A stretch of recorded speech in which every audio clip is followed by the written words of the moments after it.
vient le racisme? D'où vient la haine? D'où viennent les divisions? D'où vient le tribalisme?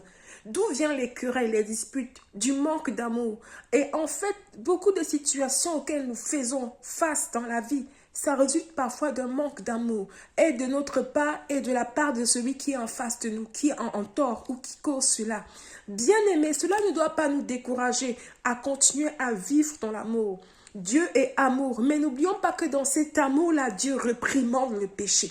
Dieu juge le péché. C'est parce que quelqu'un t'aime qui te dit la vérité. Et de la même façon, c'est parce que Dieu nous aime qui nous avertit du danger, qui nous avertit, ça c'est le péché, fuis le péché. Dieu nous montre et nous se révèle maintenant aux nations. Dieu révèle à des hommes, à des femmes, à chacune dans son intimité, même dans l'église, que ce que tu fais, ce n'est pas bien, c'est le péché. C'est parce que c'est l'amour de Dieu. C'est à cause de cet amour-là que Jésus-Christ est mort à la croix, afin que toute l'humanité soit sauvée. Quiconque croit et le reçoit est sauvé. Bien-aimé, cet amour est toujours d'actualité. Vis dans l'amour, marche dans l'amour, crains Dieu, en pratiquant cet amour véritable dans ton quotidien.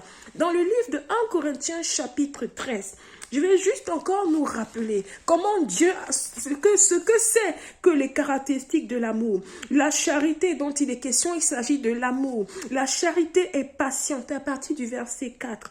Elle est pleine de bonté. La charité n'est point envieuse. La charité ne se vante point. Elle ne s'enfle point d'orgueil. Elle ne fait rien de malhonnête. Elle ne cherche point son intérêt. Elle ne s'irrite point. Elle ne soupçonne point le mal.